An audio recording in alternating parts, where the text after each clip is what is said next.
Let's talk about volleyball. You know, it's a very common sport, and it's getting even more common where I am in Charleston, South Carolina. Very, very competitive, both at the high school level and at the club level, even Olympic development level. Very, very common. Almost 500,000 high school athletes play volleyball in the United States, and the majority of them are female athletes. Now, volleyball is interesting when it comes to injuries because there's different types of injuries. There's a lot of repetitive motions in the sport, like blocking and setting and spiking, so it's not surprising that there are some common overuse injuries. But you can also land awkwardly and fall awkwardly, so we shouldn't be real surprised that there are traumatic injuries as well. So I want to discuss some of the common volleyball injuries. I'm Dr. David, orthopedic surgeon, sports medicine specialist, and author of That's Gotta Hurt, The Injuries That Changed Sports Forever. I provide education, information, and commentary on sports and exercise, injuries and injury treatments, and injury prevention for athletes and active people so that you can stay healthy and perform your best. Let's start with the overuse injuries, and there's three I want to talk about. First is shoulder pain, and very often it's what we call internal impingement. This is pain in the back of the shoulder, usually from some repetitive motion. You see it in baseball pitchers, you see it in swimmers, and yeah, you can see it in volleyball pitchers, or volleyball players, as they get their arm back in this external rotation and abduction position, so when they go to spike the ball. Fortunately, it almost never needs surgery, especially if we get to it fairly quickly. Maybe some rest, maybe some physical therapy, and a lot of times that takes care of it. But if it progresses, yes, you can get labral tears, which sometimes do need surgery. So if you develop shoulder pain, maybe you get it checked out fairly early. Another common overuse injury is low back pain. That's really common by the hyperextension of the back when you go to block or when you go to spike the ball. Now, a lot of times that's muscular. Again, some rest, some activity modification, home exercises, maybe physical therapy, and that's enough to get it better. But it is possible to develop what we call spondylolysis, which is sort of a stress fracture or stress injury of a small bone in the lower back, in the lumbar spine, and that can lead to a long absence from the sport. So if you start to develop low back pain and it's not getting better, get it checked out. The third overuse injury I'd mention is patella tendonitis. This is, like it sounds, an inflammation of the tendon just below the kneecap, the patella tendon. And you see it very often in jumping athletes, so basketball players, volleyball players, particularly affected.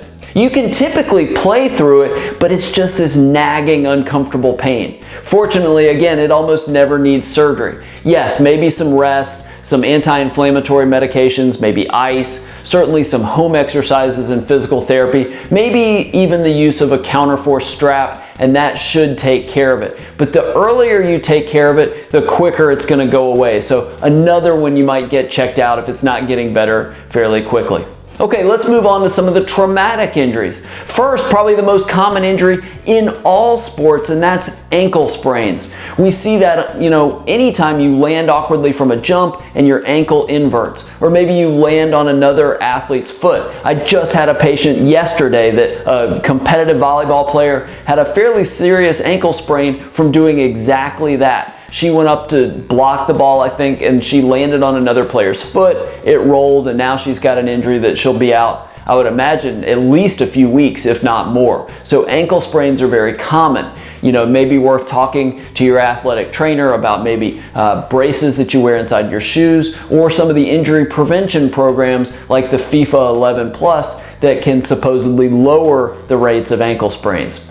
All right, another common traumatic injury are finger injuries, be it fractures or broken bones, joint dislocations, ligament injuries, things like that. These are actually more common than you think because the ball is coming at a fast speed, bends the fingers awkwardly, or you hit it awkwardly, and you suffer those injuries. Most of those are not anything long-term. They're fairly easy to treat, but sometimes can take several weeks or more to heal. Some of those even need surgery, so it's something to keep an eye on if you hurt your finger in volleyball. And the last is probably the most serious, and that's an ACL injury. Very common in female athletes, very common in jumping athletes, athletes that do contact and collision sports that involve jumping. So basketball, soccer, volleyball. And these are devastating injuries. Very often they need surgery. Very often the athletes are going to need months and months of rehab, so they miss the entire season. And it can basically be a problem that takes a year or more to get back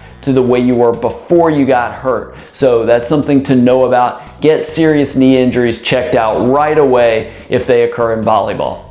Okay, did I miss any? Do you play volleyball and have you suffered a different injury that I didn't mention? Or do you have thoughts on the 6 injuries I did talk about? I'd love to hear your experience. So if you're knowledgeable about volleyball injuries, I'd love to hear about it. Below this video, share your thoughts and your experience. I know I'd love to read it, and I bet viewers all around the world who play volleyball themselves would love to hear what you have to say as well. If you like videos like this, and you want more information on sports and exercise injuries and injury treatments and injury prevention, subscribe to my video channel. Click the subscribe button in the upper right corner of the YouTube page.